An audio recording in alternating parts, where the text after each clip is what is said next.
மைக்கேம் நேயர்களுக்கு அன்பான வணக்கம். தாவேகா அரசுடைய முதல் பட்ஜெட் இன்னைக்கு தாக்கல் பண்ணியிருக்காங்க. அதில் என்னென்ன சொல்லப்பட்டிருக்கு, பல்வேறு விஷயங்கள் சொல்லப்பட்டிருக்கு. அரசியல் தலைவர்களோட கருத்து மற்றும் நேற்று எதிர்க்கட்சி தலைவரோட கைது மற்றும் ரிலீஸ் அப்படின்ட்டு இன்னும் பல சம்பவங்கள் அரசியல் வட்டாரத்தில் நடந்த வண்ணம் இருக்குது. அதை சுற்றி தான் இன்றைக்கி விவாதம் இருக்க போது. ஸ்கிப் பண்ணாமல் வீடியோ பாருங்கள். வாங்க வீடியோக்குள்ளே போகலாம். வணக்கம் சார். வணக்கம். அது முன்னாடி சப்ஸ்கிரைப் பண்ணாதவங்க சப்ஸ்கிரைப் பண்ணுங்கள். ஹைப் பண்ணாதவங்க பண்ணிகிட்டு வரோம், ரெகுலராக பண்ணிகிட்டு இருக்கிறீங்க. பண்ணாதவங்க கொஞ்சம் பண்ணுங்கள். பட்ஜெட் பற்றி மாறுபட்ட கருத்துக்களும் இருக்குது, வரவேற்க வேண்டிய விஷயங்களும் இருக்குது. அதனால் நம்ம அது என்ன இருக்குதுன்றதை ஃபேக்டை பேசுவோம். இன்னொன்று, ஒரே நாளில் எல்லாத்தையும் பேசிட முடியாது, ரொம்ப நேரம் கம்மி. முடித்தோடனே 2-3 ஷூட் உட்காந்ததுனால அதுக்குள்ளே என்னென்ன இருக்குன்றதை பேச முடியாது. ஆனாலும் கூடிய வரையிலும் சரியாக பேசுறதுக்கான முயற்சி எடுப்போம். அதே மாதிரி உதயநிதி கைது சம்பந்தமாக நம்ம ஆட்களே பலரும் பல பதிவு போட்டிருக்கீங்க. அதில் சிலதில் எனக்கு உடன்பாடும் இருக்குது. அதை பற்றியும் பேசுவோம். போவோம் சார். நேற்று எதிர்க்கட்சி தலைவர் அவர்கள் கைது பண்ணாங்க காலையில். அதுக்கப்புறம் ஈவினிங் ரிலீஸ் பண்ணிவிட்டு பேட்டியெல்லாம் கொடுத்தாங்க. பேட்டி எப்படி பார்த்தீங்க? அவங்க திருப்பியும் எதுவும் அதுக்கு மன்னிப்பு தெரிவிக்கிற மாதிரி சம்மந்தமான கருத்துக்கள் எதுவும் தெரிவிக்கலை. அதாவது நான் கூட பதிவு பண்ணியிருந்தேன், கொஞ்சம் கூட குற்ற உணர்ச்சியே இல்லாமல், அவர் மட்டும் இல்லை, நார்மலைஸ் ஆக்கிற மாதிரி மொத்த கட்சியுமே குற்ற உணர்ச்சி இல்லாமல் இருக்குது. அதுலேயே அவர்களுக்குள்ள ஏகப்பட்ட முரண்பாடுகள். ஒருத்தர் என்ன, அவங்க ஒரு ஆள் அத்திரிச்சா, நாங்களாம் ஜெயலலிதாவை திட்டி அவ்வளோ கேஸ் வாங்கிக்கிறோம் தெரியுமா அப்படின்னு திட்டத்துக்கே நாங்கள் பிறந்தவங்கன்ற மாதிரி கிட்டத்தட்ட ஆர்எஸ் பாரதிலாம் அந்த துணியில் தான் பேசியிருக்கோம். இன்னும் சில பேர் என்ன, அவங்க வீட்டுக்கு தண்ணி வர்றதை பற்றி தான் அவர் சொன்னார் அப்படின்னு. சில பேர் அப்படிலாம் அவர் பேசவில்லை, கட் காப்பி பேஸ்ட்டு அப்படின்னு. சில பேர் பொறாமை, இவர் அங்கே ஆற்றல் மிகு பேச்சு பேசிடுவார். இன்றைக்கி பேட்டி கொடுத்தாரு, பார்த்தோமே, ரொம்ப அழகாக இருந்தது. பேசிடுவார், அதனால் அவரை இங்கே தட்டுறாங்க. இந்த மாதிரி ஆளுக்கு தனிப்பட்ட இதில் என்னென்னா, உதயநிதி கைதான பிறகு நடந்த சம்பவங்கள், இவர்கள் ஏதோ பெரிய இந்த காவிரி பிரச்சனைக்காக, விவசாயிகள் பிரச்சனைக்காக போராடி சிறைக்கு செல்வது மாதிரி இந்த அரசாங்கம் இது பண்ணுற மாதிரி ஒரு பெரிய ஒரு தோற்றத்தை பிம்பம் கிரியேட் ஆகிடுச்சு. இன்றைக்கி சில பத்திரிகைகளில் காவிரி பிரச்சனைக்காக போராடிய உதயநிதி ஸ்டாலின் கைதுன்னு. ஏன்பா, காவிரி பிரச்சனையில் கைது பண்ணால் எதுப்பா உமன் ஹராஸ்மெண்ட்டு போடுறாங்க? என்ன செக்ஷனு? அதனால் இந்த மாதிரி, ஏன்னா இது ஒரு 10 வருஷம், ஒரு 20 வருஷம் கழித்து யாராவது ஒருத்தர் தெரியாதா இந்த மாதிரி பேசிக்காதானே, யார் சொன்னா? அவர் காவிரி பிரச்சனை தான் போராடினார், வேணா அன்றைய பேப்பர் எடுத்து பாருங்கள் அப்படின்னா இது ஒரு ரெக்கார்டு. இது போன்ற செயல்கள் எல்லாரும் ஈடுபட்டதை பார்த்தோம். அப்புறம் அங்கங்கே வழி மறிக்கிறது, இதெல்லாம் நடந்தது. பொதுமக்களை தாக்குனது பார்த்தீங்களா? பொதுமக்களை தாக்குனது, போலீஸ் அதிகாரியை நெஞ்சில் கையை வச்சு தள்ளினது, தாக்க முடிஞ்சது, செய்தியாளர்களை போட்டு கடுமையாக ஒரு 4-5 சேனலுடைய செய்தியாளர் தாக்குனது. அப்போது போலீஸ் எதிர்லையே, போலீஸு கண்டுக்காமல் இருந்தாங்களோ அந்த இடத்துல. இது எல்லாம் நடந்தது. இதில் நான் நேற்று சொன்னேன்ல, காவல்துறை எனக்கு என்னென்ன பல விஷயங்களில் இந்த அரசுக்கு ஒத்துழைப்பு இல்லை அப்படின்றது. இவர் கைதுன்னு முடிவு பண்ணுறன்னா முந்தா நாள் நைட்டு பண்ணியிருப்பாங்க. அவர் பேசினா அன்றைக்கி நைட்டே அந்த தகவல் எப்படி இவருக்கு வருது? இவர் இங்கே குறிஞ்சிலத்தில் தங்குறவர் வீட்டில் போய் தங்குறாரு. அப்போ இந்த மாதிரி விவகாரங்கள் கைதுக்கு பிறகு, அதாவது கைதுனா பொதுவாக இப்போ ஜெயலலிதாவோ கைது பண்ணோன்னு முடிவு பண்ணிட்டாங்க வச்சுக்கோங்க, நள்ளிரவு கைது நடக்கும். நேராக போய் நைட்டு கைது பண்ணுவாங்க. நீங்கள் எந்த கோர்ட்டுக்கு எங்கேயும் போயெல்லாம் மென்ஷன் பண்ணிலாம் பண்ண முடியாது. கொண்டு போய் மேஜிஸ்ட்ரேட்டை ஆஜர்படுத்தி ரிமாண்ட் பண்ணுவாங்க. அந்த மாதிரி நடக்கும். காலையில் இவங்க ஹைகோர்ட்டில் போய்ட்டு ஜாமீன் போட்டு இல்லை ஏதோ ஒன்று நடக்கும். அந்த மாதிரி கூட ஒன்றும் நடக்கலையே. சாகவாசமாக காலைல 8 மணிக்கு அவர் பாத்ரூமில் போய் உட்காந்துங்கன்னு. நேற்று பெரிய காமெடி என்னென்னா, பாத்ரூமை மெயின் பண்ணி மீம்ஸ், அவ்வளோ மீம்ஸு. ஆதவர்ஜனா அவர்கள் கூட குறிப்பிட்டு சொல்லியிருந்தார். ஆதவெல்லாம் இதை பார்த்து தான் சொன்னார், அவருக்கு ஒன்றும் சொந்தமாக கிடையாது. இவங்க விர்ச்சுவல் வாரியர்ஸ், இந்த டீமு. அவனிவன் படம் வசனம், அந்த இது சென்னை 28ல் அந்த பையன் ஜெய்யா, யார், ஜெய், பாத்ரூம் அது. இன்னொரு 2-3 படம், நான் கக்கா போயிட்டு வந்துடுறேன்னா, உனக்கு கக்காவே வராது அவனுக்கு, இவ்வளோ இறக்கம் இல்லாமல் இருக்கியான்ற மாதிரி. இது எல்லாமே அப்புறம் ஆதவர்ஜுனாவே பேசுகிறது. ஏன்னா இவங்க அந்த மாதிரி தானே பேர் வைக்கிறாங்க, ரீல்ஸ் முதல்வர், டம்மி முதல்வர்னு. அப்போ பாத்ரூம் போகிறாளின்னு அவர் பேசுகிறார். இது எப்படி போகுதுன்னா, கேவலமாக நான் என் குடும்பத்தை அவர் திட்டு, அவங்க குடும்பத்தை நான் கேவலமாக திட்டுன்ற மாதிரி அரசியல்ன்றது இப்படி போய்கிட்டே இருக்குது. இதில் திமுகனா இப்படி தான் பேசுவாங்கன்னு நேற்று இவர் தாத்தா காலத்தில் பேசுனது முதற்கொண்டு நேற்று வெளியே வர ஆரம்பிச்சிச்சு. பலரும் பழைய பதிவுகளை எடுத்து பண்ண பேச ஆரம்பிச்சாங்க. அப்போ இன்றைய தலைமுறை ஓ இவங்க தாத்தாலாம் இப்படிலாம் பேசியிருக்காரா அப்படின்னு பழைய விஷயங்களும் வருது. இது எல்லாம் முடிஞ்சு கைது முடிஞ்சு இவர் வெளியில் வந்து வீரர் மாதிரி வந்து அங்கே ஒரு பேட்டி கொடுத்தாங்க. அந்த பேட்டியில் அவர் சொன்னதான் உலக அதிசயம். எல்லாரையும் மடையன்கள், பைத்தியக்காரர்கள், டெக்னாலஜி தெரியாதவர்கள், குறைந்தபட்ச அறிவு கூட இல்லாதவர்கள்னு நினச்சிக்கிட்டு இது வந்து நான் அப்படி பேசவே இல்லை, அதை கட் காப்பி பேஸ்ட் பண்ணியிருக்காங்க. சார் அந்த பேட்டியில் நான் ஒன்று கவனித்தேன் சார், பேப்பர்லாம் பேசினார் சார். நல்லா கவனிச்சிங்களா? அதுதான் பிரச்சனை. பேப்பர் வச்சு தான் பேசினார். பேப்பர் வச்சு தான் பேசினார். திமுக நடத்துகிற போராட்டம் குனிஞ்சு குனிஞ்சு பார்த்து தான் பேசியிருந்தார். ஆனால் அங்கே ஓகே பேப்பர் வச்சு தான் பேசினார். அதுக்கு பிறகு அவர் எனக்கு அம்மா இருக்காங்க, பொண்ணு இருக்குது, மனைவி இருக்காங்க, அதுன்னு ஏன் மற்றவங்களாம் இல்லையா? நீங்கள் பேசின அவங்களுக்கும் இருக்காங்கல்ல, எல்லாருக்கும் இருக்கிறாங்க. ஏன் இவ்வளோ ஒரு விளக்கம் சொல்ல வேண்டியிருக்குது? ஏன்னால் உங்களுக்கு தெரியும் நீங்கள் பேசுனது பேக் ஃபயர் ஆகிடுச்சு. அதனால தான் அந்த விளக்கெல்லாம் சொல்லி எங்கள் அப்பா நான் வந்து சிறைக்கு அஞ்ச மாட்டேன். காலையில் தான் பார்த்தேன் நீங்கள் வீட்டில் உட்காந்துருந்தப்போ உங்கள் முகபாவத்தை. சிறைக்கு அஞ்சலாம் 8 மணிக்கே போயிருக்க வேண்டியதுதானே, எதுக்கு 2 ஹவர் வெளியே வராமல் இருந்தீங்க? அஞ்ச மாட்டேன் ஏனென்றால் நான் முத்துவேல் கருணாநிதி மகன், முதல்வருடைய மகன். அதுக்கு கொஞ்சம் பேர் எடுத்து போட்டிருக்காங்க. இந்த பழைய அவர் கைதை எடுத்து போட்டு ஆமாம் சிறைக்கு அஞ்ச மாட்டீங்க தெரியும்ல எங்களுக்கு தான் அப்படின்னு. அப்போது நேற்று முழுவதுமே இதில் தான் ஓடிட்டு இருந்தது, வேறு செய்தியே இல்லை, நம்மளே பார்த்தோம். இதில் நான் வந்து சில விஷயம் சொல்லியிருந்தேன். அதை வந்து ஏங்க நீங்கள் அவர் ஹீரோ கிடையாதுங்க, 0 தாங்க, நீங்கள் என்னங்க அப்படி பேசுகிறீங்கன்னு. ஏங்க நானும் அவரை ஹீரோன்னு சொல்லலைங்க. இந்த விவகாரத்தில் அவர் கண்டபடி பேசி 0 ஆகிட்டார். தயங்கி போய் என்ன முட்டு கொடுக்குறதுன்னு தெரியாமல் முழிச்சிக்கிட்டு இருக்கிறாங்க. அப்போ போய் நீங்கள் கைது பண்ணி சும்மா இருந்தாலும் ஒரு ஹீரோ மாதிரி ஆக்கிட்டீங்கன்ற அர்த்தத்தில் நான் சொல்கிறேன். அதெல்லாம் இல்லை அப்படின்னா இன்னும் சிலர் கொஞ்சம் சில வேலிட் பாயிண்ட்லாம் சொன்னாங்க. தொடர்ச்சியாக இவர்கள் இந்த மாதிரி தான் பேசுகிறாங்க, அதுவும் அந்த நடிகையெல்லாம் வச்சு பேசுகிறாங்க. இவரெல்லாம் சொல்கிறாரு, இப்போ இஎம்எஸ்லாம் சொல்கிறாரு, இது எடப்பாடிலாம் சொல்கிறாரு, எங்களெல்லாம் கூட பேசியிருக்காங்க, நாங்களாம் கடந்து போகலையா, அது டிஃபேமேஷன் கேஸ் போடுறதெல்லாம் நீங்கள் அந்த மாதிரி பண்ணுறீங்கன்னு கேட்குறாரு. ஆனால் அதில் ஒன்று பார்த்தீங்களா, கூட இந்த செவ்வாழைகள் பழைய தோழர்கள்லாம் கூட கண்டிச்சாங்க பார்த்தீங்களா? CPM CBI. இன்றைக்கி ஒருத்தர் அடிச்சார் பார்த்தீங்களா, பல்ட்டி திருமாவளவன். பார்த்தீங்களா? இன்று ஒரு தகவல்.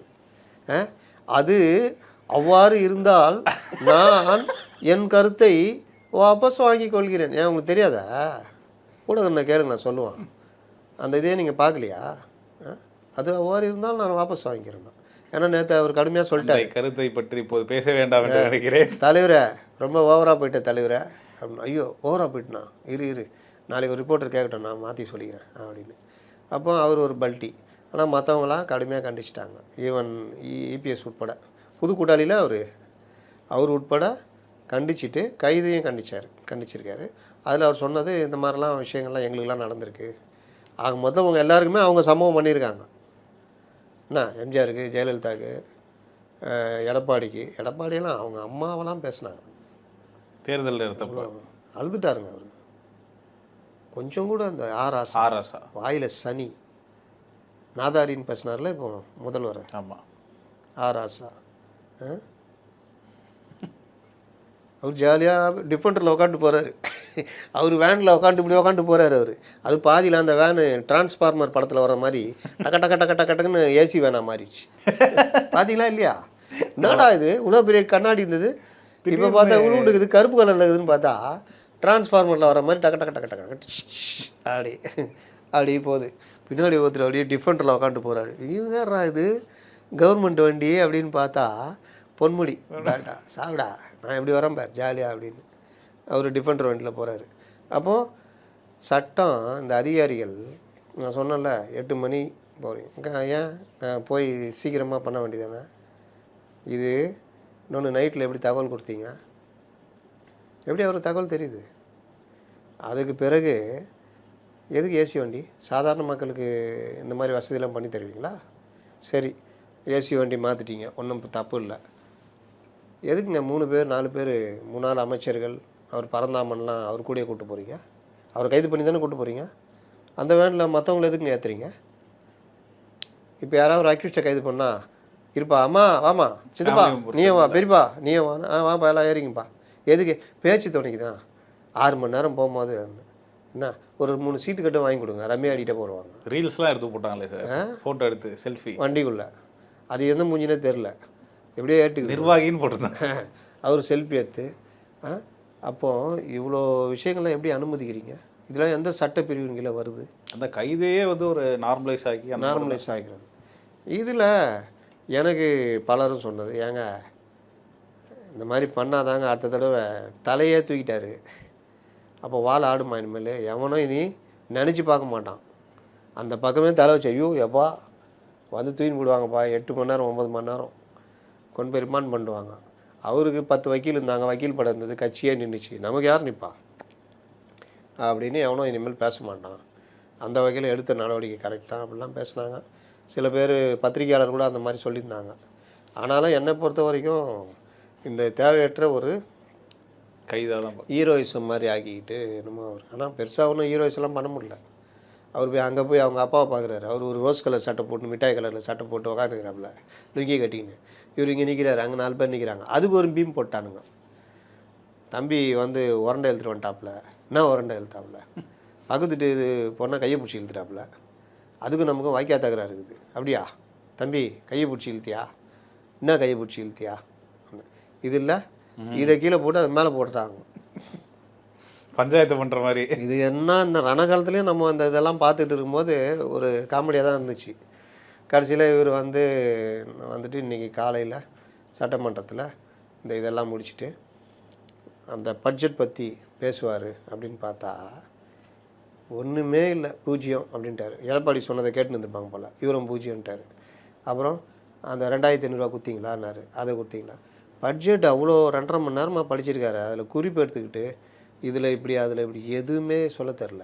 ஒரு 2-3 விஷயம் சொல்லிட்டு அதுக்கப்புறம் நேற்று கதையை ஏற்றாச்சு, அது இது அப்படி இப்படி இந்த அரசு இது என்னை கைது பண்ணாங்க, 6 மணி நேரம் பண்ணாங்க, முடக்க பார்த்தா நான் வருவோம் பேசுவோம், அதையும் பார்த்து தான் படிக்கிறார். அவ்வளோதான். இதுதான் பட்ஜெட்டுக்கு அவருடைய ரியாக்ஷன். என்னை கேட்டால் ஒழுங்காக ரியாக்ட் பண்ணதுன்னா பிரேமலதா தான் சொல்லுவேன், என்ன குறை என்ன நிறை சொல்லிட்டாங்க. அதனால் நேற்று கைது இந்த மாதிரி ஒரு நல்லபடியாக முடிந்தது. சரி சார், அப்படியே பட்ஜெட்டுக்கு வருவோம் சார். தாவேகாவுடைய முதல் பட்ஜெட் சார், ஆட்சிக்கு வந்ததுக்கப்புறம் இந்த பட்ஜெட்டை எப்படி இருக்குது, வரவு செலவு, கடன் எவ்வளோ வாங்க போகிறாங்க எல்லாத்தையும் சொல்லியிருந்தாங்க. கிட்டத்தட்ட 2.5 மணி நேரம் பேசியிருந்தாங்க. பட்ஜெட் எப்படி பார்க்குறீங்க? சிறந்த பட்ஜெட்டா இல்லை இன்னும் சிறப்பாக சொல்லியிருக்கலாமா? சிறந்த பட்ஜெட்டு சிறப்பு இல்லாத பட்ஜெட்னு நம்ம உடனேவும் சொல்ல முடியாது. கன்னி பட்ஜெட்டுன்னு சொன்னோம்ல, இதுலையும் இந்த கவர்மெண்ட்டு வரும்போதே ஒரு பிரச்சனை இருக்குது. அதை முதல்ல நம்ம நேயர்களுக்கு சொல்லிவிடுவோம். இப்போது ஒரு பையன் ஜாலியாக இருக்கிறான், வெளிநாட்டு போய் படிக்க வைக்கிறாங்க, குடும்பம் நல்ல பெரிய குடும்பம், பான் வித் சில்வர் ஸ்பூனு, நம்ம உதயநிதி மாதிரி வரும்போது வர வச்சு ஒரு நல்ல பெரிய இடத்துல பொண்ணை பார்த்து, இங்கேயே பெரிய பணம், பொண்ணு விடும் பெரிய பணம், பணத்தோட பணம் இணையுது, அதோட இது அப்புறம் அந்த பிஸ்னஸ் அது இப்படி போகுது. ஏதாவது பிரச்சனை இருக்கா? இல்லை. ஒரு பையன் கஷ்டப்பட்டு படித்து வர்றான், வாழ்க்கையில் வரும்போதே அவன் கல்வி கடன், வீட்டில் கடன், அதுக்கப்புறம் ஒரு வேலைக்கு போகிறான், நல்ல சம்பளம், படித்த படிப்புக்கு 1 லட்ச ரூபா சம்பளத்தை வாங்கி அம்மாட்ட அப்படியே கொடுக்குற பையன் கொடுக்குறான். 1 லட்ச ரூபா சம்பளம் இருக்குது. ஆனால் இவனுடைய கல்வி கடன் ஒரு அமௌண்ட் அங்கே போட்டவுடனே ஒரு 10,000 ரூபா இஎம்ஐ மாதிரி போயிடும். 90,000 ரூபா தான் கையில் கிடைக்கும். வெளியில் கடன் வாங்கினது வட்டியே பெருசாக கட்ட வேண்டியது இருக்கும். வெளியில் ஒரு 10 லட்ச ரூபா கடன் இருக்குது, வட்டியே 50,000 ரூபா, இல்லை ஒரு 10,000 ரூபா வச்சுக்கோங்க. இவனுக்கு கல்வி கடன் 10,000, இதுக்கு ஒரு 10,000, அப்புறம் தங்கச்சிக்கு அதுக்கு இதுக்குன்னு செலவு, மருத்துவ செலவு, அதுன்னு போக 1 லட்ச ரூபாய்க்கு 1.25 லட்ச ரூபா பட்ஜெட்னா 25 லட்ச ரூபா துண்டு விழுதுன்னா, 25,000 ரூபா துண்டு விழுதுன்னா மாதம் 25,000 அந்த பையன் கதி என்ன தான் படித்தாலும் என்ன தான் கஷ்டப்பட்டு வந்தாலும். இதில் பக்கத்து வீட்டு பெரியம்மா ஏற்கனவே நல்லா வசதியானவங்க, டேய் நீ என்ன அந்த குடும்பம் பத்திரிக்கை வச்சுக்கிறாங்க, முறை செய்ய மாட்டியா, குறைஞ்சது 1 சவரன் நகை வாங்கி வைக்கணும் அப்படின்னு போட்டு நெருக்குறாங்க. அப்போ அவங்க அம்மா அப்படியே பார்க்குறாங்க, என்னடா அம்மா அவனை என்னடா பண்ணுறது, அவன் சொல்கிறதும் கரெக்டு தான் அப்படின்னு. இந்த மாதிரி சில விஷயங்கள் இதை அப்படியே எக்ஸ்பாண்ட் பண்ணிங்கன்னா தாவேகா அரசு படிச்சுட்டு கஷ்டப்பட்டு வந்துடுது ஒரு புது அரசு. வரும்போதே குருவி தலையில் பழங்கா வச்ச மாதிரி 10.5 லட்சம் கோடி ரூபா கடன். அதுக்கு 80,000 கோடி ரூபா வரைக்கும் வட்டி கட்டணும். அதுக்கப்புறம் இந்த பக்கத்து வீட்டு பெரியமாக்குதே என்ன 2,500 ரூபா சொன்னால் எப்போ கொடுக்க போகிற, நீ ரொம்ப அழகாக கொடுத்திய, 1,000 வச்சிரு அந்த ஃபேமிலி இதுக்கு அப்படின்னா, நீ அழகாக வச்சு 5,000 ரூபா வச்சுட்டு வந்தாள். நீ மகளிர் உரிமை தொகை எவ்வளோ கொடுத்த, எத்தனை வருஷம் பொறுத்து கொடுத்த? ஆனால் அனைத்து பெண்களுக்கும் தகுதி வாய்ந்த பெண்கள்னா இன்றைக்கி மோதிரத்துக்கு அரசுக்குள்ள இதில் மருத்துவமனையில் பிறக்கும் குழந்தைங்களுக்கு மோதிரம்னு சொன்னால் அது எப்படி அனைத்து குழந்தைகளும் சொல்லி தானே சொன்னீங்க. அது ஏதோ அந்த காலத்தில் சொல்லிட்டாங்க தெரியாமல், ஆட்சிக்கே வரமாட்டேன்னு நினச்சிட்டு நினைவோ சொல்லிட்டாங்க. அதெல்லாம் போய் கணக்கில் வைக்க முடியுமா?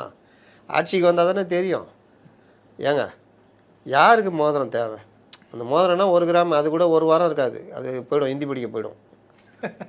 சில பேர் ஹிந்தி படிக்க விடாமல் தலைவர் போட்டது அப்படின்னு வச்சுக்குவோம். ஆனால் பெரும்பாலும் ஏழை பெண்கள். அப்போ யார் ஒரு திருமணம் ஒரு பிரசவம்னா 1 லட்ச ரூபா. இன்றைக்கெல்லாம் பிரசவம் போயிட்டீங்கன்னா சிசேரியன் தான். ஏன்னா நம்ம பெண்களும் அப்படி தான் இருக்குதுங்க, வாழ்க்கை முறை அப்படி தான் இருக்குது. என்ன தான் நல்லா இருந்தாலும் பல இடங்களில் சிசேரியனுக்கே மனசை மாற்றிடுறாங்க. அப்போ சிசேரியனு அப்போது இந்த மாதிரி சிசேரியனுக்கு 1.5 லட்சம் 2 லட்சம் 3 லட்சம் வாங்குகிற இதெல்லாம் உண்டு மருத்துவமனைகள்லாம். அப்போது அந்த மாதிரி செலவு பண்ணுறதுக்கு 1 கிராம்னு ஒரு மேட்டரா? இல்லை சாதாரணமாக ஒரு ஃபேமிலி இருக்கும், பொண்ணு தொட்டு தலையில் தானே கட்டுவாங்க பிரசவத்தை. ஆமாம், ஃபஸ்ட்டு பார்த்துக்குவாரு, 2வது 3வது கட்டுருவானுங்க நைஸாக. இல்லாட்டி இவங்க கையெழுத்து போட்டுக்குவோம். என் பொண்ணுக்கு எப்போ இருந்தாலும் நான் தான் பார்ப்பேன்னுவோம். ஐயோ மாமா நீங்கள் இருங்க மாப்பிள்ள கம்னு இருங்க அப்படின்ட்டு இந்த மாதிரி. அப்போ இந்த மாதிரி குடும்பம்லாம் இருக்குது. இவங்களுக்கு 1 கிராம் தேவையா? தேவையில்லை. ஏழை எளியவர்கள் அரசு மருத்துவமனை, அவங்க தானே அரசு மருத்துவமனை போவாங்க, அவங்களுக்கு அரசு கொடுக்கணும். அதான் கரெக்டு. இவர் கேட்குறாரு, யார் பானுமதி சில்வர் ஸ்பூனு, நான் எல்லாருக்கும் போடுறோம், நீங்கள் எல்லாருக்கும் சொல்லிட்டு தானே சொன்னீங்க. அந்த மாதிரி இந்த அரசு வந்தவுடனே 2,500 ரூபா எப்போ தருவேன், 6 சிலிண்ட்ரு அதுன்னு அவர் தான் சொல்லிட்டாரு. நிதி இல்லைங்க, தரணும்னு மனசு இருக்குது, நான் பண்ணுறேன். இது இந்த அரசுடைய கன்னி பட்ஜெட்டில் எவ்வளோ மேக்ஸிமம் பண்ண முடியுமோ. இதில் எனக்கு என்ன தோணுதுன்னா, நண்பா நண்பீஸ் ஜென்சின்றீங்க, படித்த வேலை இல்லாத இளைஞர்களுக்கு 4,000 ரூபா, நீங்கள் அட்லீஸ்ட் 2,000 ரூபா மாதம் அது திட்டத்தில் கொண்டு வந்தால் ஓரளவுக்கு நல்லா இருந்திருக்கும். ஆனால் பெரும்பாலும் எங்கள் அம்மா கொண்டு வந்த திட்டத்தில் பேர் வச்சுக்கிறீங்கன்னு இன்றைக்கி எடப்பாடி சொல்கிறாரு. ஸ்டிக்கர் ஒட்டி வச்சுருக்கீங்க. நீங்கள் ஒரு விஷயம் பார்த்தீங்களா, நம்ம கோரிக்கையை முதல்வர் நிறைவேற்றிக்கிறார் பார்த்தீங்களா? பால் வளர்த்த பெருக்கணும், பால் வளர்த்து ஆடு வளர்க்க, மாடு பறவை மாடு கொடுக்கணும் பல எப்படின்னு. ஆமாம், இன்னைக்கு அறிவிச்சிருக்காங்க. நல்ல திட்டம் தானே? நல்ல திட்டம். ஏன் நல்ல திட்டம்னு சொல்கிறேன், ஒரு பணம் பொதுவாக வந்து எல்லா வீட்லேயும் புழங்கும், அந்த விவசாயம் பார்ப்பாங்க, எதாவது பண்ணுவாங்க, ஏதோ செலவு இருக்கும், ரொம்ப பெருசாக இருக்காது. அப்போ ஒரு துணி எடுக்கணும்னு நினச்சா கூட எடுக்க மாட்டான். அப்போ துணி கடை வச்சுக்கிறவன் என்ன பண்ணுவான், அந்த கிராமத்தில் அவனுக்கு வருமானம் வேணும். அப்போ ஒன்றை சார்ந்து ஒன்று தான் பொருளாதாரம். பெரும்பாலும் பணன்றது கருப்பு பணமாக அங்கங்கே முடங்கிடும். வசதி வாய்ந்தவர்கள்ட்ட மேலும் மேலும் பணம் போய் சேர்ந்து முடங்கிக்கிட்டு இருக்கும். வசதி இல்லாதவர்கள் கையில் பணம் ரொட்டேஷன் ஆகாது. அப்படியே ஆனாலும் அது மருத்துவ செலவு அது இதுன்னு போகும். அப்போது ஒரு பணம்னு வந்தால் அது பலர் கைக்கு மாறணும். ஒரு குடும்பத்துக்கு ஒரு பணம் வருதுன்னா துணி எடுக்கணும், செருப்பு எடுக்கணும், அரிசி வாங்கணும், காய்கறி வாங்கணும், அது வாங்கணும், இது வாங்கணும். அவங்க துணி எடுக்கணும், அது வாங்கணும், செருப்பு கடைக்காரர் துணி எடுக்கணும், துணி கடைக்காரர் செருப்பு வாங்கணும். இந்த மாதிரி ஒன்று சார்ந்து ஒன்று இந்த சுழற்சி பொருளாதாரம் கிராம மக்கள்கிட்ட இருக்கணும் அப்படின்னு தான் அமர்த்தியா சென் அப்படின்னு புகழ்பெற்ற நோபல் பரிசு அறிஞர், நோபல் பரிசு வாங்கினவர், இந்தியர், நம்ம பெங்காலத்தை சேர்ந்தவர், இந்த 100 நாள் வேலைவாய்ப்பு திட்டத்தை அவங்கெல்லாம் சொல்கிறாரு. இந்திய பொருளாதாரம் ஏன்னா 100 நாள் வேலைவாய்ப்பு திட்டம்னா இன்றைக்கும் பலருடைய பார்வை அவங்களாம் வேலையே செய்ய மாட்டேங்குதுங்க, அதுங்க போய் துட்டு கொடுக்குறீங்க. அந்த ஒரு பைத்தியக்காரர்களே, பணம் வந்து முடங்குது, அது ஏழைகள் கைக்கு போகணும், பெருவாரியான மக்கள் கைக்கு போகணும் அந்த பணம். அப்படி பெருவாரியான மக்கள் கைக்கு அந்த பணம் போகணுன்னா அதுக்கு ஏதாவது ஒரு காரணத்தை உருவாக்கிட்டு நம்ம பண்ணணும். அந்த மாதிரி பண்ணும்பொழுது தான் அந்த மக்கள்கிட்ட பணம் இருக்கும்போது தான் அது ஒரு சுழற்சி பொருளாதாரமாக மாறினா தான் அரசுன்றது இயங்கும். இல்லாவிட்டால் முடங்கி போகும், பெரிய அளவில் வறுமை தலை தூக்கும். அப்போது இந்த விவகாரத்துக்காக தான் இந்த 100 நாள் வேலைவாய்ப்பு திட்டம். அந்த 100 நாள் வேலைவாய்ப்பு திட்டத்தை சரியாக பயன்படுத்துகிறவர்கள் இருக்கிறாங்க அரசுகள். பாதியை எடுத்து பாக்கெட்டில் போட்டுக்கின்னு பாதியை வந்து பாதி பேருக்கு வேலை கொடுத்துட்டு அந்த பாதி பேர்கிட்டையும் பாதி அமௌண்ட்டை அடிச்சுக்கிட்டு இப்படி பண்ணுறவங்களும் இருக்காங்க. கடந்த அரசு சொல்லலையோ? கடந்த அரசு சொல்லலையே. நான் பொதுவாக நடக்கிறவங்கள சொல்கிறேன். இதெல்லாம் கண்டுபிடிச்சி துட்டு தராமலாம் இருந்தாங்க தெரியுமா? அப்போது இந்த மாதிரி இல்லாமல் இவர்கள் 100 நாள் வேலைவாய்ப்பு திட்டத்தை 150 நாள் வேலைவாய்ப்பு திட்டமாக நாங்கள் மாற்றுவோம், இந்த மத்திய அரசோடு இணைஞ்சு போவோம்னு முடிவெடுக்கிறது நல்ல விஷயம். அப்போ என்ன ஆகும்? விவசாயிகள் வங்கி கணக்கில் மாதம் 6000 ரூபா, அதுவும் இந்த மாதிரி கொண்டு வரப்பட்ட திட்டம் தான். அந்த அமர்த்தியாசன் திட்டத்தை கொண்டு வந்தவர் ஒரு மிகச்சிறந்த ஒரு பிரதமர், உலக வங்கியிலலாம் அவர் கவர்னராக இருந்தவர், நம்மளுடைய மன்மோகன் சிங். அதை அடுத்தடுத்த வந்த அரசுகள் கடைபிடிக்குது. இன்றைக்கி இருக்கிற பாஜக அரசு 150 நாளாக 125 நாளில் 125 நாள் ஆக்கியிருக்காங்க. அப்போ இந்த மாதிரி விவகாரங்கள்ன்றது அவசிய தேவைன்னு எல்லா அரசுகளுக்கும் தெரியும். இதோடு சேர்ந்து இன்றைக்கி அவர் எடப்பாடியார் சொன்ன மாதிரி அம்மாவுடைய திட்டத்தை இன்றைக்கி வேறு பேர் மாற்றி வெற்றி ஆடுகள் திட்டம் அதுன்னு என்ன வேணால் பேர் வச்சிங்கப்பா, செவ்வாய் கிரகம் புதன் கிரகம் கூட வச்சுக்கோங்க, எங்கள் ஜனங்களுக்கு எதாவது நடந்தால் போதும். ஏன் இதை சொல்கிறேன்னா, ஒரு பெரிய ஒரு வாரம் என்கிட்ட பேசுவார், தேனி மாவட்டத்தை சேர்ந்தவர், சப்ஸ்கிரைபரா சார்? சப்ஸ்கிரைப் நம்ம நேயர் தான். அவர் சண்டே மட்டும் தான் உங்கள்கிட்ட பேசுவேன், தொல்லை கொடுக்க மாட்டேன், சண்டே நான் பண்ணுவேன். அந்த வாரத்தில் நான் பேசின பல விஷயங்களை அவர் அலசுவார், பழைய விஷயங்கள்லாம் பேசுவோம். எம்ஜிஆருடைய தீவிர தொண்டர். அவர் சொன்னது, சார் நான் 2 பேரை கண்ணால் பார்த்தேன் சார். ஒன்று ஆடு வளர்க்கு திட்டத்தில் ஒரு பெரியவர் பசங்களை நம்பி இருந்தார், மனைவி போயிட்டாங்க, 2 பையன் நம்பி இருந்தார். ஆடு வந்தோன்னே ஆடு வந்து 4 ஆடு கொடுத்தாங்க, 4 ஆடு 5 ஆடும். இன்றைக்கி அவர்கிட்ட 80 ஆடு இருக்குது. யாரை நம்பி அவர் இல்லை சார், நல்லா இருக்கார், அதில் வருமானம் வருது. பசங்க எப்போ உதவி கேட்டு வந்தால் இந்த ஆடை பிடிச்சிட்டு போ, 8000 10 அந்த ஆடை பிடிச்சிட்டு போ. அதுவும் அந்த கோயில் கிடாக்கு பலி கொடுக்கறதுக்கு கருப்பு கலர் முழுதும் கருப்பாக இருக்கிற ஆடுக்கு தான் வேல்யூ ஜாஸ்தியாக, அந்த மாதிரி இதுனா அது கொடுக்குறது. இந்த மாதிரி நான் வந்து ரொம்ப நல்லா இருக்கேன், நிம்மதியாக இருக்கேன்னு என்கிட்ட வந்து பேசிட்டு போவார், நிம்மதியாக இருக்கேன். இதே மாதிரி நான் பார்த்த ஒரு அம்மா விதவை, 2 மகள்கள், 2 மாடு அம்மா கொடுத்தாங்க. அந்த மாடு இன்றைக்கி அவங்க வீட்டில் 6 மாடு இருக்குது. இந்த 2 பெண்களையும் அவங்க கல்யாணம் பண்ணி வச்சுட்டாங்க. வீட்டு வேலை பார்த்துருந்தவங்க இன்றைக்கி சொந்தமாக பால் கறந்து விற்றுக்கிட்டு நிம்மதியாக இருக்கிறாங்க, நல்ல ஒரு இதுவாக இருக்கிறாங்க அப்படின்னு. இது கண்முன் இருக்கிற உதாரணம். இதை தான் நம்ம திரும்ப திரும்ப சொன்னோம். இதில் நம்ம ஏன் சொன்னோன்னா, ஆவினை வந்து பலப்படுத்தணும், அதுக்கு கறவை மாடுகள் முக்கியம். அதை கொடுத்தீங்கன்னா அதன் மூலிமா சொசைட்டி பால் ஊற்றுறது, தமிழ்நாடு கவர்மெண்ட்டு ஆவினுக்கு வாங்கிறது, இதில் இன்னும் அதிகமாக கொண்டு போய் அந்த இளைஞர்கள் மத்தியில் இதை கொண்டு போய் கூட்டு பண்ணை இந்த மாதிரிலாம் கொண்டு வந்தால் நம்ம எங்கேயோ போய்டுவோம். அதற்கான இதெல்லாம் யோசிக்கிறாங்களான்னு தெரியல. அமைச்சர் யோசித்து போய் முதல்வர்கிட்ட சொன்னால் தானே அவருக்கு புரியும், முதல்ல இவங்களுக்கு புரிய வைக்கணுமே. அப்போது ஆவினை மேம்படுத்துறதுக்கான திட்டங்கள் அந்த மானிய கோரிக்கை வரும்போது என்ன பண்ணுறாங்கன்னு பார்க்கலாம். அப்போ இந்த விவகாரத்தில் நீங்கள் பார்த்தீங்கன்னா கறவை மாடுகள் கொடுக்குற திட்டம், ஆடுகள் கொடுக்குற திட்டம், அதுலேயும் இதில் வந்து திருநங்கைகள் உட்பட எல்லாருக்கும் கொடுக்குற மாதிரி கொண்டு வந்திருக்காங்க. அப்போ இதுக்கு ஆகிற செலவு மொத்தமே 200 கோடி கூட ஆகலை. அப்போ இதை வந்து நம்ம பாராட்டியே தீர்மானம். அதே மாதிரி நீ உட்காந்து நீ யோகியம் பேசிக்கிட்டு இருக்கிறீங்க, அவங்க லேப்டாப்பு இந்த வருஷமே கொடுக்குறாங்க. மொதல் வருஷமே இவ்வளோ நிதி நெருக்கடியில் லேப்டாப் கொடுக்குறாங்க, 2000 கோடி ரூபா ஒதுக்கியிருக்காங்க. ஒரு 10 லட்சம் மாணவர்களுக்கு தரமான லேப்டாப் கொடுக்க முடியும். அப்போது அந்த வேலையை பண்ணுறாங்க. இது இல்லாமல் நான் பாசிட்டிவ் சொல்கிறேன், அப்புறமா நெகட்டிவ் சொல்கிறேன், தாவேகா தொண்டர்கள் கோச்சிக்கூடாது. ஏன்னா நான் எல்லாத்தையும் சொல்லுவேன், நிறைய குறைகள். ஆமாம். அப்போது நதிகள் இணைப்பு, கூவமாறு அடையாறு ஆறை சரி பண்ணி படகு மாதிரி யோசிக்கிறது, இது எல்லாமே ரொம்ப அற்புதமான ஒரு விஷயங்கள். அதே மாதிரி அந்த மோதிரம், அந்த சேலை, அதெல்லாம் ஓகே. சைக்கிள் +1 மாணவர்களுக்கு ஹெல்மெட்டு கூட சைக்கிள், அது நல்ல விஷயம், நவீன சைக்கிள், ஸ்மார்ட் சைக்கிள். அப்போது இதுக்கு முன்னாடி கொடுத்த சைக்கிள்லாம் ஒரு வாங்கிட்டு இப்படி ஓட்டலாம் முடியாதுங்க. வாங்கியிருக்கீங்களா சைக்கிள்? இல்லை சார். நான் அந்த சைக்கிளை மாட்டி கொடுத்துக்கிறேன், அந்த அனுபவத்தில் சொல்கிறேன். அது எதுக்குமே உதவாது, தரமற்ற சைக்கிள், பாதி பார்ட்ஸ் தரம் இருக்காது. ஏன்னா இந்த மாதிரி டெண்டரு அந்த பண்ணிட்டு இந்த பண்ண அவன் என்ன பண்ணுவான்? ஸ்போக்ஸில் பல வகை இருக்குது, அதில் வர ஸ்போக்ஸ் பார்க்குறது ஸ்போக்ஸ் மாதிரியே இருக்கும், ஸ்போக்ஸ் அது கொஞ்ச நாளில் அது ஊற்றிக்கும். நல்ல ஸ்போக்ஸு, குவாலிட்டி ஸ்போக்ஸ் இருக்குது. ஆனால் இது கொடுக்குறதெல்லாம் சாதா ஸ்போக்ஸ். அந்த ரிம் இருக்குது, அதுவும் அப்படி தான். அந்த ஃப்ரேம் முதற்கொண்டு எல்லாமே அதுக்கேற்ற தரமாக தான் இருக்கும். அப்போ இந்த மாதிரி விவகாரத்துலலாம் இன்னொன்று எனக்கு என்னென்னு மாட்டி எதையுமே டைட் வச்சுருக்க மாட்டாங்க.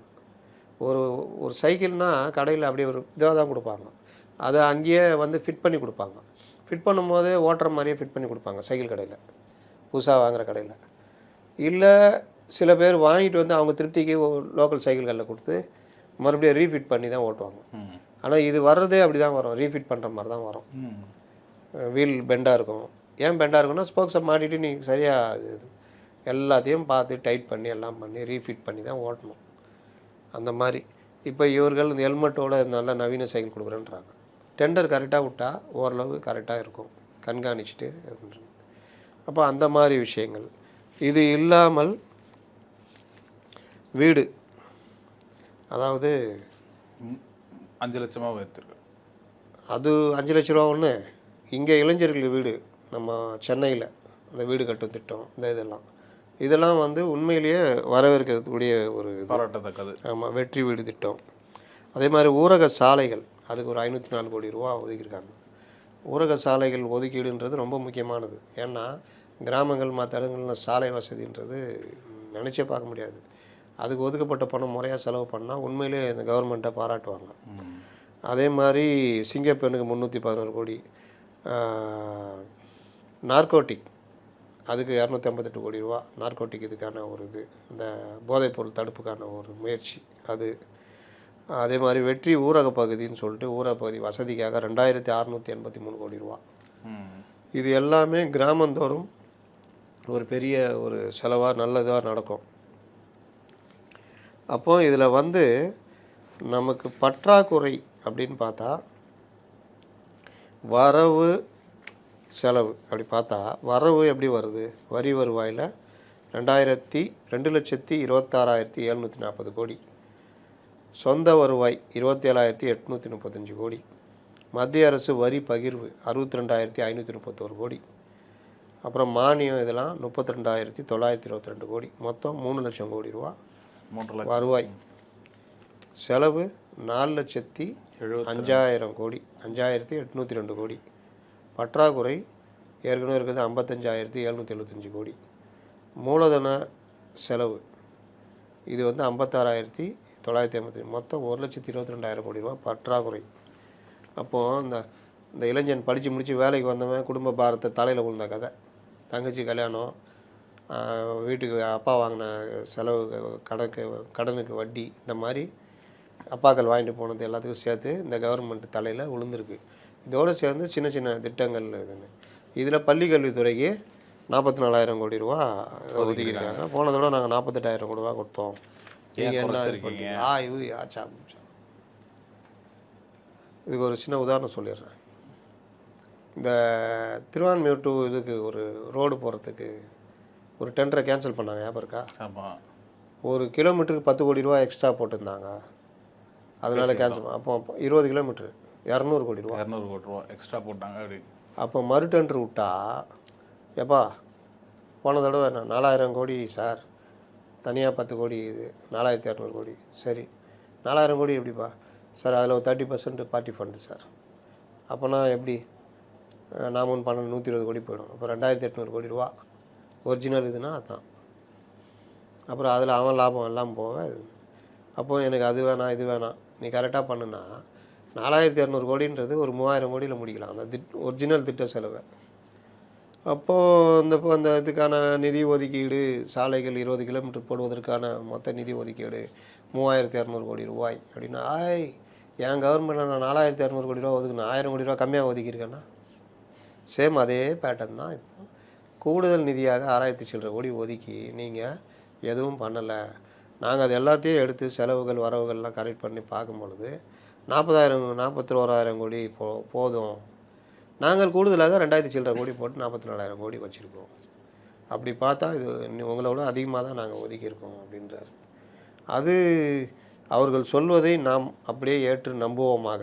தாவேகா சொல்வது நடைமுறையில் நல்லா இருந்துச்சுன்னா பாராட்டுவோமாக. அதில் இந்த க்ளீன் ஸ்கூல்ன்றது ஒரு இது கொண்டு வந்திருக்காங்க.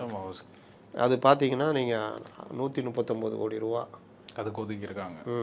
அப்போ பள்ளிக்கல்வித்துறையில் பல மாற்றங்களை கொண்டு வரதுக்கான முயற்சிகள் ஏற்பாடுகள் பண்ணிட்டு இருக்காங்க. அதே மாதிரி எரிசக்தி துறை மின்சாரத்துறையும் சூரிய ஒளி மின்சாரத்துக்காக 1 லட்சம் ரூபா மானியம் வீடுகளில் மேற்கூரைகளுக்கு 50 கோடி ஒதுக்கி 50 கோடி ரூபா ஒதுக்காங்க. வீடுகளுக்கான ஸ்மார்ட் மீட்டர் சென்னையில் அதில் சென்னையை மேம்படுத்துவதற்கான ஒரு திட்டத்தை கொண்டு வந்திருக்காங்க. அதெல்லாம் பண்ணால் உண்மையிலே நல்லாயிருக்கும். போதைப்பொருள் விழிப்புணர்வு, போதைப்பொருள் விழிப்புணர்வுக்காக பணம் ஒதுக்கி பண்ணுறது, இந்த மாதிரி பல விஷயங்கள் ஸ்கூல்ஸ்லேயும் அதை ஆரம்பிக்கிறதுக்கு அங்கே தாங்க ஆரம்பிக்கணும். அங்கே ஆரம்பித்தா தான் கரெக்டாக இருக்கும். அதே மாதிரி பயிர்க்கடன் 6082 கோடி ரூபா முழுசாக தள்ளுபடி பண்ணு அதுன்றாங்க. இதெல்லாம் இவர்களோட இது.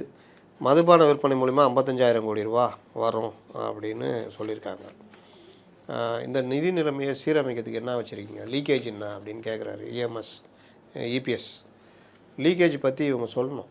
அவர் என்ன சொன்னார், பார்ட்டி ஃபண்டு மற்ற விஷயம்லாம் சொல்கிறனார்ல, எங்கே இன்றைக்கி சொல்லவே இல்லை. 2.5 மணி நேரம் அப்புறமா சொல்லுவாரான்னு தெரில. 1 மாதம் போட்டிருக்காங்களே சார், அது சொல்லுவாங்க.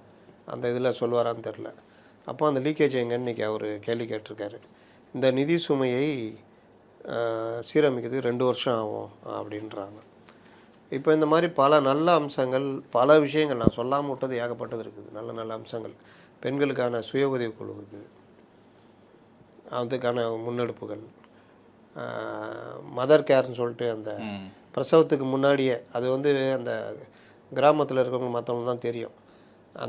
அந்த டைம் தெரியாது. கிராம சுகாதார சேவையில் வந்து பார்த்துட்டு தான் போவாங்க. இருந்தாலும் அந்த டைம் தெரியாமல் குழந்தை தலை புரண்டுரும், பனிக்கூடம் உடஞ்சிரும். அதுக்கெலாம் நீங்கள் 1 வாரம் 10 நாள் முன்னாடி போய் ஜாயின் பண்ணிவிட்டு அங்கே பார்த்துக்கிற மாதிரி எல்லா சாப்பாடு செலவு வந்து எல்லாத்தையும் பார்த்துக்கிறாங்க. அந்த விஷயம்லாம் நல்ல ஒரு விஷயம். இந்த மாதிரி பல இது வந்து நல்ல இதை கொண்டு வந்திருக்காங்க. அப்போ அந்த மாதிரி விஷயங்களில் வந்து நல்லா, அதே நேரம் நீங்கள் வந்து வருமானம், இப்போ நான் சொன்னேன்ல, செலவு கடன் கட்டுறாரு ஒரு இளைஞர், எல்லாம் பண்ணுறாரு. ஆனால் குடும்ப கடனை டக்குன்னு குறைக்கிறதுக்கான வழி என்ன, அதுக்கு அந்த இளைஞர் யோசிக்கணும்ல. அப்போ அவர் கூடுதலாக ஏதாவது உழைக்கணும். 1 லட்சம் சம்பளன்றது 50,000 ரூபா எக்ஸ்ட்ரா வரத்துக்கு.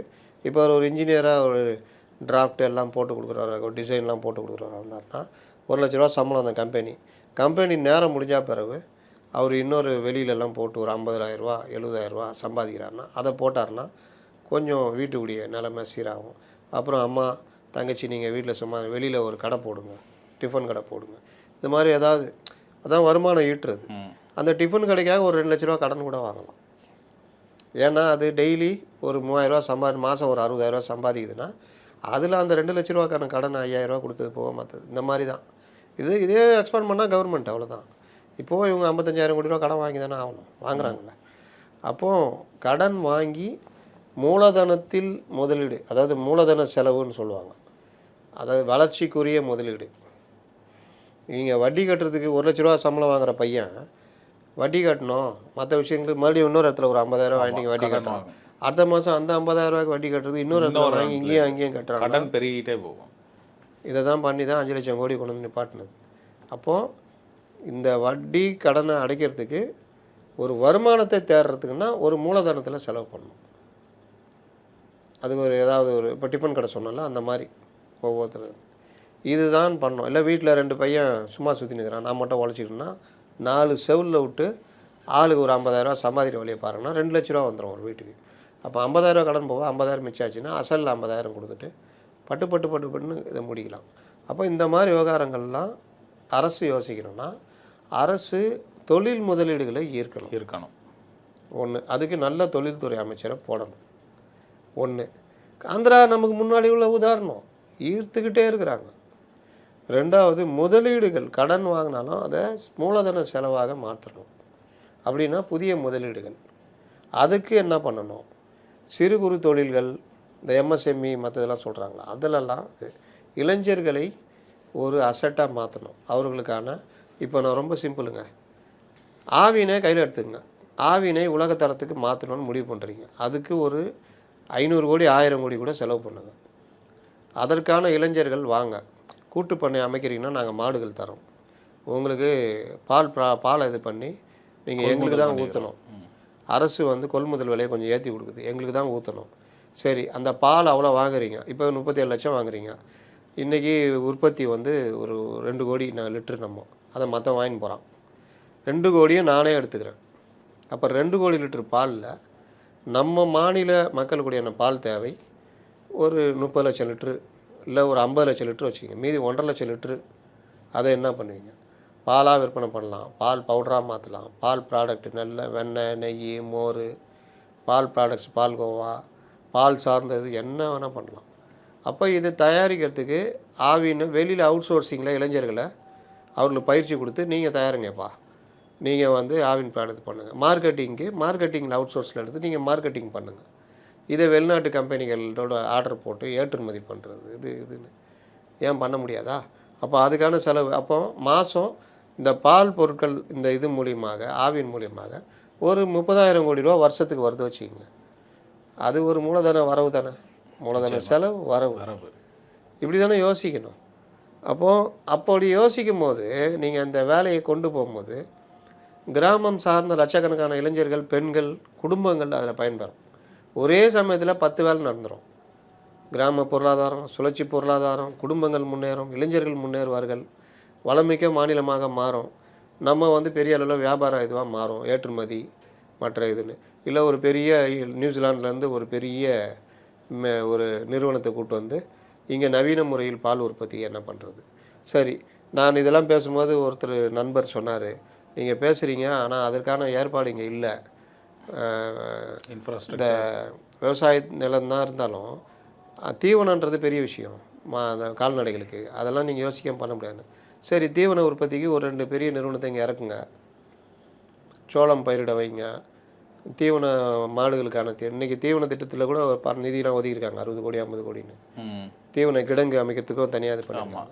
அப்போ அந்த மாதிரி விஷயங்களில் யோசித்து பல நாடுகளில் எப்படி பண்ணுறாங்கன்னு பார்த்து நிபுணர்களை அனுப்பி அந்த மாதிரி இங்கே பண்ணுறது. தீவன உற்பத்திக்கு ஒரு ஃபேக்ட்ரி, மாவட்டத்துக்கு 2 ஃபேக்ட்ரி, அதுக்கான பயிற்சிக்கு இளைஞர்களை பயிற்சி கொடுத்து அவர்கள் இது இல்லை தொழில் முனைவோர் இது பண்ணி பண்ணுறது. இது நான் சொல்கிறது ஒரு துறை சார்ந்த ஒரு சின்ன விஷயம். இந்த ஆவின் ப்ராடக்ட் தயாரிக்கிறதுக்கு ஒரு அட்டை பெட்டி தயாரிக்கிறதுனா ஒரு அட்டை கம்பெனி சப்ளை பண்ணுறான்னா அதில் ஒரு 1000 பேர் வேலை செய்வாங்க, இல்லை ஒரு 100 பேராக வச்சுக்கோங்க. ஆவின் வெண்ணெய்க்கு ஒரு அட்டை வரும்ல, அந்த அட்டை தயாரிக்கிறதுன்னு வச்சுக்கோங்க சப்ளை. ஆவின் பாக்கெட்டுக்கு இந்த பாலித்தீன் கொடுக்கறது, இந்த மோருக்கு பாட்டில் சின்ன பாட்டில் கொடுக்கறது, என்ன வேணாலும் ஸ்வீட்டுக்கு பாக்ஸ் கொடுக்கறது, இந்த மாதிரி சிறு தொழில் ஒன்றை சார்ந்து அப்புறம் முகவர்களாக மாற்றுறது. தமிழ்நாட்டுக்குள்ளேயே மார்க்கெட்டிங் இன்றைக்கி ஆவின் தாண்டி அமுல்னா உள்ளே இருக்காங்களா. அப்போ அதெல்லாம் உழைக்கிறதுக்கு எல்லா இடத்துலையும் மார்க்கெட்டிங் எங்களது ப்ராடக்ட் தான் இருக்கணும்னு விரும்பி வாங்குவாங்க. ஆவின்னா தேடுறான், கிடைக்க மாட்டேங்குது. அப்போ அந்த அவுட்லெட் இந்த இது அப்புறம் பெரிய பெரிய இடம் நடக்குது, திருவிழா நடக்குது, அங்கே ஆவின் ஸ்டால், அதுக்கு அந்த உள்ளூர் இளைஞர்கள் மற்ற எல்லாம் இருப்பாங்க, பெண்கள் எல்லாமே. இந்த மாதிரி ஒன்றை சார்ந்து அரசு நிகழ்ச்சிகள் அனைத்துலேயும் ஆவின் ப்ராடக்ட் தான் இருக்கணும். ஆவின் வாட்டர் தயாரி, ஆவின் வாட்டர் இருக்கட்டும், ஆவின் மோர் கொடு, ஆவின் பாக்ஸ் கொடு, கிஃப்ட் பாக்ஸ் கொடுல ஆவின் கிஃப்ட் பாக்ஸ் கொடு, ஸ்நாக்ஸு செட்டு கொடுக்குன்னா ஆவிந்து கொடு. இந்த மாதிரி எல்லாமே பண்ணோன்னா அது ஒரு பெரிய துறையாக மாறும். நிச்சயமாக யோசிக்கணும், செய்யணும், அதுக்கு என்ன பண்ணணும் அப்படின்றது. இது நான் சொன்னது இதுக்கு மட்டும். இந்த மாதிரி நம்மளது எத்தனை துறைகள் இருக்குது, ஏகப்பட்ட துறைகள் இருக்குது. அப்போ அதுக்கு நீங்கள் இறக்குனீங்கன்னா குப்பையை கொண்டு போய் 5000 டன் ராம்சார் நிலத்தில் போடுறாங்கன்றாங்க. அந்த குப்பையை என்ன பண்ணணும், அதை எதாவது மாற்ற முடியுமா யோசிக்கணும். இந்த பிளாஸ்டிக் இந்த இந்த மக்காத பிளாஸ்டிக் இருக்குல்ல, பாட்டிலுங்க, இதெல்லாம் இதை வந்து நூலாக மாற்றுறாங்க. நூலாக மாற்றி இன்றைக்கி 3Dயில் அதை பொருளுங்களாக மாற்றுறாங்க, கலராக்கி அதில் சிற்பம் செய்கிறது இது பண்ணுறதுலாம் அதுக்கு அது பயன்படுது. அப்போ அந்த துறை இந்த மாதிரி குப்பையிலேருந்து எவ்வளோ ப்ராடக்ட்ஸ் என்னென்னமோ பண்ணலாமா. இந்த மாதிரி யோசிக்கிறதுக்கு இதுவே கிடையாது. அந்தந்த துறை அமைச்சர்கள் மற்றவர்களும் இந்த இதை கொண்டு போய் கொடுத்து அதுக்கு என்ன பண்ணணுன்னு கேட்டால் எவ்வளோ இருக்குது.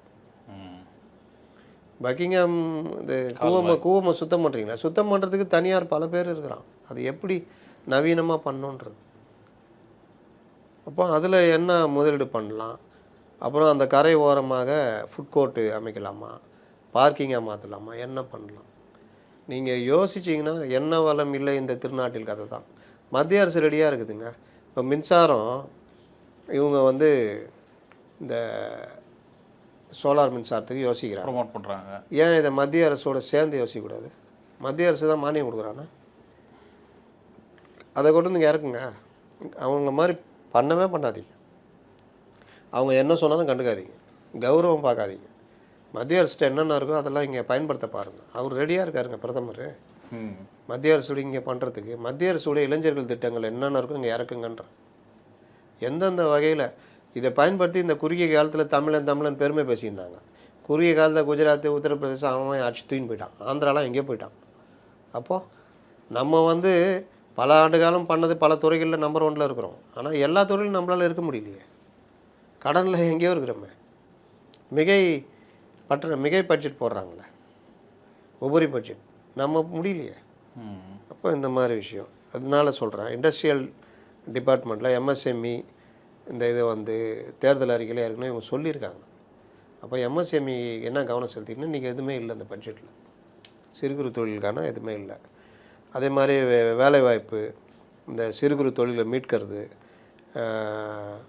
10 வருஷம் கழிச்சு 1.5 ட்ரில்லியன்றீங்களா 2036, அதுக்கு என்ன? அப்போ நம்மளுடைய ஜிடிபி வந்து 10 to 16% இம்ப்ரூவ் ஆகிற மாதிரி என்ன கொண்டு வர போகிறீங்க? மான்டெக் சிங் அலுவாலியாக போடுறீங்க, அது கடன் வாங்குறதுக்கு தான் போடுறீங்களான்ற ஒரு சந்தேகத்தை எழுப்புறாரு எடப்பாடி. எல்லாருமே எழுப்புறாங்க. அப்போ அது என்ன அப்படின்றது இந்த இதில் சொல்கிறாங்க. அந்த பீக் அவர் திமுக அப்படி பண்ணாங்க, அதே மாதிரி நீங்கள் பண்ணிட்டு அதே மாதிரி தான் ஃபாலோ பண்ணுறீங்க அப்படின்ற ஒரு குற்றச்சாட்டு அதுவும் வைக்கப்படுது. பீக் அவர் டிமாண்டுன்னு ஒரு இருக்காங்க. அதே மாதிரி சிறு குறு தொழில்கள் வெளியேறி போய்கிட்டே இருக்காங்க. இந்த மின்சாரம் மற்ற இன்ஃப்ராஸ்ட்ரக்சர் அதில் அவங்கள மீட்கிறதுக்கு என்ன இது, அந்த தொழிலை கொண்டு வரதுக்கு இது. அப்புறம் இன்சென்டிவ், தொழில்களுக்கு இன்சென்டிவ் தர்றது. அரசே நல்லா இயங்குனீங்கன்னா ப்ரொடக்ஷனு, சேல்ஸு, எக்ஸ்போர்ட்டு இதெல்லாம் காமிச்சிங்கன்னா அது இன்சென்டிவ் தர்றது. அந்த மாதிரி விஷயங்களில் பட்ஜெட்டில் பெரிய அளவில் இல்லை. தொழில் முனைவோர்கள் நீங்கள் ரொம்ப மைனஸாக தெரியுது பாருங்கள். ஒரு கீர்த்தனான்ற ஒருத்தவங்களை போட்டது இந்த பட்ஜெட்டில் எவ்வளோ பெரிய மைனஸ் தெரியுது பாருங்கள். இந்த சைடு தான் நமக்கு வருமானத்துக்கே வழி பெருக்கிறதுக்கு பெரிய இதுவே தான். அப்போ அந்த துறையில் கொண்டு போய் ஒரு அம்மாவை போட்டிருக்கீங்க. அவங்க வந்து அந்த டெப்த்து இல்லை பாருங்கள் அந்த பட்ஜெட்டில். நீங்கள் என்கிட்ட ஒரு தலைவர் கேட்டார் என்னன்னு, நான் எனக்கு தெரில சார் நீங்கள் சொல்லுங்கள் சார்னு. அவர் சொன்ன ஒரே வார்த்தை, பட்ஜெட்டுக்குரிய இலக்கணம் இல்லையே, எங்கேயோ மிஸ் ஆகுது. அதிமுக பட்ஜெட் பார்த்துருக்கேன், இதில் ஏதோ மிஸ் ஆகுது. இதுதான். அப்போ தொழில்துறை சார்ந்த வகையில் என்னென்ன வருமானம் ஈட்டுறதுன்றதில் எந்த பெருசாக இல்லை. அப்புறம் சோலார் இதுவும் பிஎம் ஸ்கீம் சொல்கிறோம்ல, பிஎம் ஸ்கீமில் சேர்ந்து நம்ம சோலார் கொண்டு வரதுக்கு ட்ரை பண்ணணும். இதில் என்ன கௌரவம்? தனியாக நிதி ஒதுக்கிக்கிட்டு கஷ்டப்பட்டுக்கிட்டு அவன் தான் ரெடியாக இருக்கான் கொடுக்கறதுக்கு. 5 லட்ச ரூபா வரைக்கும் கொடுக்க ரெடியாக.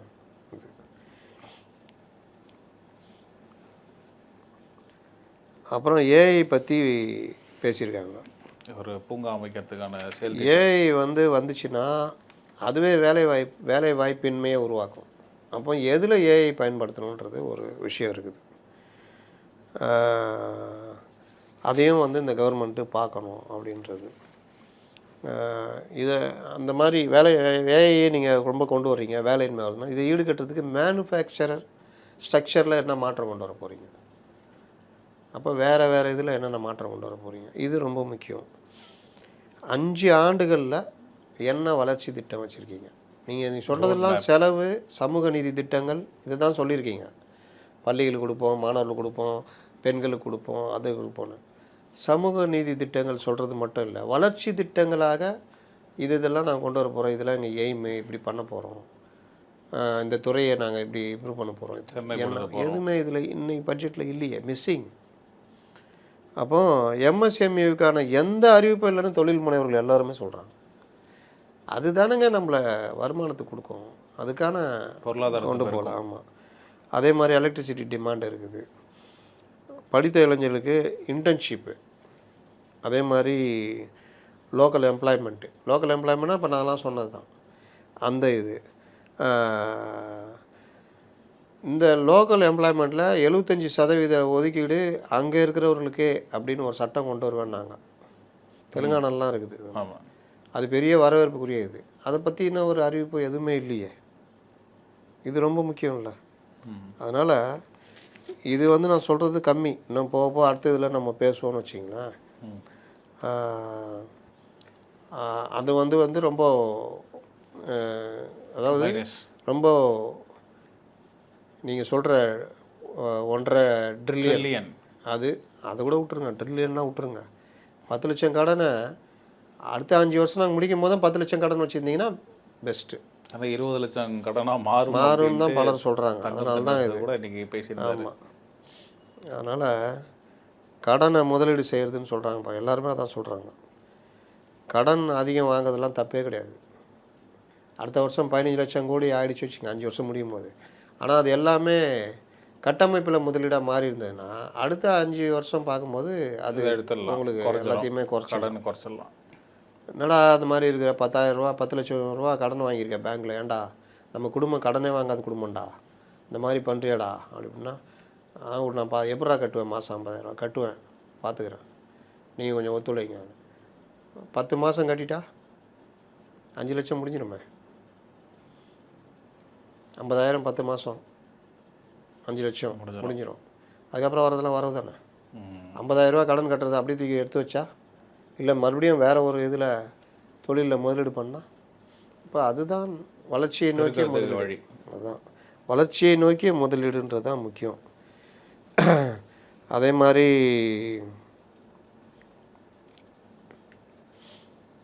இந்த இதுக்கு எல்லாத்துக்குமான நிதி ஆதாரமும் தேவை. நான் முதல்வன், மகளிர் உரிமை தொகை, இந்த மாதிரி வளர்ச்சி சாராத இந்த திட்டங்களுக்கும் முதலீடு தேவை. அதுக்கான முதலீட்டுக்கும் அதுக்கான பணத்துக்கும் ஆனால் ஒரு முதலீடு தேடணும். வெறுமனே வரி வருவாய் வரவு அப்படிலாம் இருந்தாலும் நடக்காது அப்படின்றாங்க. அப்படிலாம் பண்ணணும். அதுதான் இந்த கசிவை நீக்குவது. அதனால் என்ன கசிவுன்னு சொன்னாங்களே, கசிவை நிறுத்துவோம், அதையும் சொல்லணும் அப்படின்றது எல்லாருடைய கோரிக்கையாக இருக்குது. மற்றபடி ஓவரால் பார்த்தா ஓரளவுக்கு ஒரு சமூக அக்கறையோடு யோசிச்சிருக்காங்க. மிக்சடான பட்ஜெட். ஆமாம், இந்த சைடு தான் ரொம்ப பெரிய பிளைண்டாக காலியாக தொழில்துறை சைடு. தொழில் முதலீடுகள், வளர்ச்சி திட்டங்கள், என்னென்ன பண்ண போகிறீங்க, இந்த கடனை குறைக்கிறதுக்கு என்ன திட்டம் வச்சுருக்கீங்க, இந்த மாதிரி விஷயங்கள்லாம் ஒருவேளை பட்ஜெட் விவாதங்கள் மற்றதில் என்ன வரப்போதோ தெரியல. பரவாயில்ல, கன்னி பட்ஜெட் ஓரளவுக்கு பரவாயில்ல அப்படின்னு இன்னையோட முடிப்போம்.